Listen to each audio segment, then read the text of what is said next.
हमारी YouTube channel education enclave में आपका खैर मकदम है। हम दिल्ली सल्तनत के डिफरेंट इम्पॉर्टेंट रूलर्स के बारे में पढ़ रहे हैं। आज जिस रूलर के बारे में हम पढ़ने जा रहे हैं वो है मोहम्मद बिन तुगलक, जो कि बड़े फेमस है। आज भी इनका नाम लिया जाता है, समटाइम्स मेटाफर के तौर पर, समटाइम्स किसी और चीज़ के लिए। तो ये जो थे मोहम्मद बिन तुगलक, ये तुगलक डायनास्टी के दूसरे रूलर थे। मीन जो इसके फाउंडर थे गियासुद्दीन तुगलक, उनके बेटे थे। And he ruled over the northern India from Delhi from 1324 to 1351। Means अच्छे खासे दौर के लिए ऑलमोस्ट 25 ईयर्स तक इन्होंने रूल किया। तो इनको एक और नाम जौना खान के नाम से भी इनको पुकारा जाता है। तो ये आपने याद रखना है। फिर but he became famous with the name Mohammad bin Tughlaq.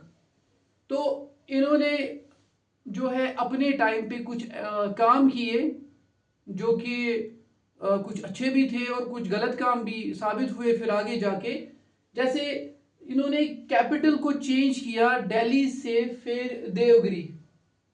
Delhi north India में आता है और देवगिरी ऑलमोस्ट साउथ के बहुत करीब आता है, साउथ इंडिया के बहुत करीब आता है, महाराष्ट्र का हिस्सा है। देवगिरी को फिर उसके बाद दूसरा नाम दिया गया दौलताबाद।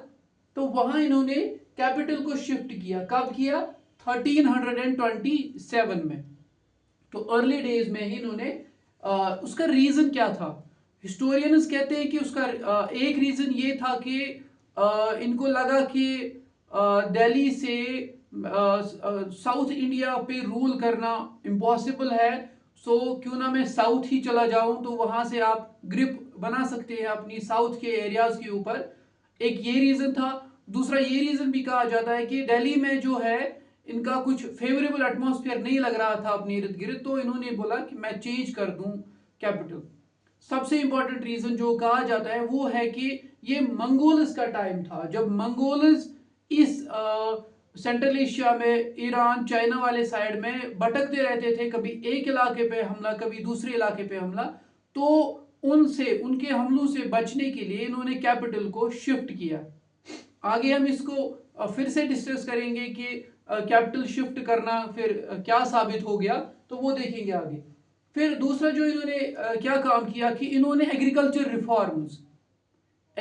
रिफॉर्म्स बहुत अच्छे एग्रीकल्चर रिफॉर्म्स लाए। इन्होंने बहुत अच्छा इंटरेस्ट लिया एग्रीकल्चर की तरफ। और जो है इन्होंने एक डिपार्टमेंट भी बनाया, दीवाने को ही, जहां से लोन भी सैंक्शन हुआ करते थे कल्टिवेटर्स को, फार्मर्स को, for cultivation all these things. ठीक है, तो ये इन्होंने बड़ा अच्छा काम किया। इनके बारे में बोला जाता है रूलर ये बड़े अच्छे थे, बट ये हेस्टी इम्पेशेंट, जल्दबाज। ये अपने डिसीजन, जब इनके दिमाग में कोई फैसला आया तो ये बस झट से वो डिसीजन ले लेते थे बिना सोचे समझे कि इसका नतीजा क्या हो सकता है। तो इनके बारे में ये मशहूर है। इन्होंने पेपर करेंसी को भी इंट्रोड्यूस किया, क्योंकि अभी इनके दौर से पहले या इनके दौर में चाइना के साथ रवाबित जो थे वो बहुत बढ़ चुके थे। दैट्स वाई वहां से पेपर आ चुका था इंडिया में। तो और एक और चीज यहाँ पे इंडिया में जो है सिल्वर की कमी भी देखी गई थी। तो इन्होंने क्या किया, इन्होंने जो है पेपर करेंसी लॉन्च की, लेकिन फिर कुछ टाइम के बाद उसको विड्रॉ भी कर दिया। और एक और चीज इन्होंने ब्रोंज कॉइन्स को इंट्रोड्यूस किया और उनको वही वैल्यू दी जो कि सिल्वर कॉइन्स को दी जाती थी उस टाइम पे। मींस कॉइन किसी भी मेटल की क्यों ना हो, बट वैल्यू उनकी सेम थी। तो ये चीज उन्होंने की। हाँ, एक और इंपॉर्टेंट बात वो है कि एक फेमस ट्रैवलर जो कि मोराको उस वक्त हार्ट था मानो मुस्लिम वर्ल्ड का।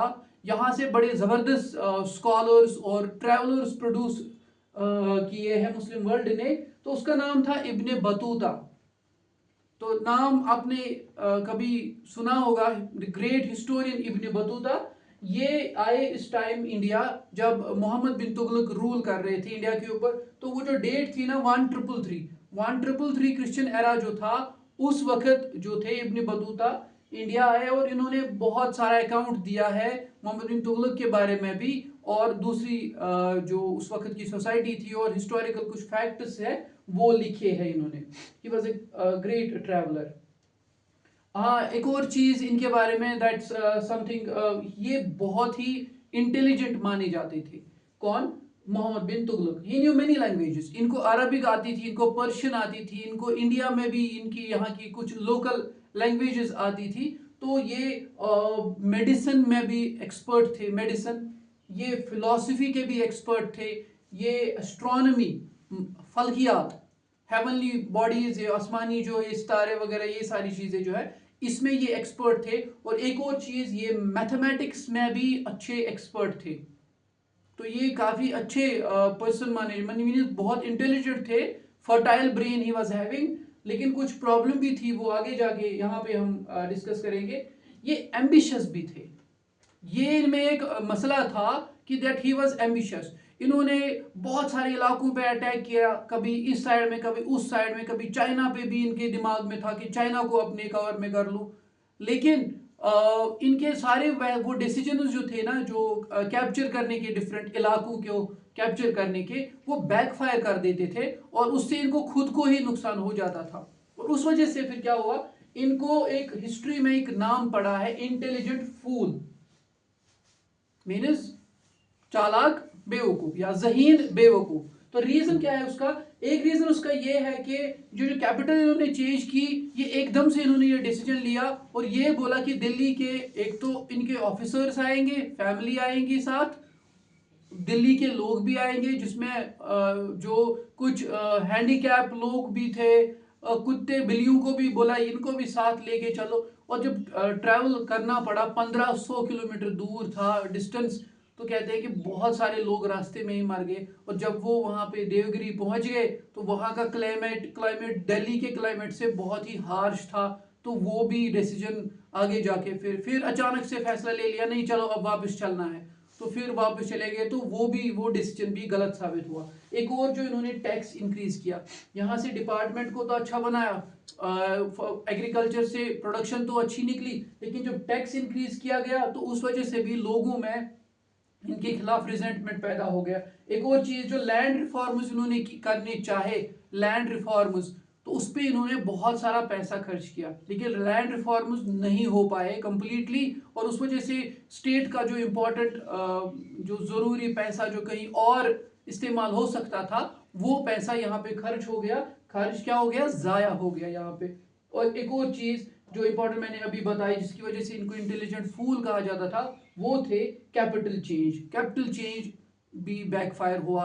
एम्बिशियस थे, कुछ इलाकों पे अटैक जो हुआ वो भी बैकफायर हुआ। और ये जो टैक्सेस वगैरह, लैंड रिफॉर्म्स किए, तो इस वजह से भी प्रॉब्लम्स हुई।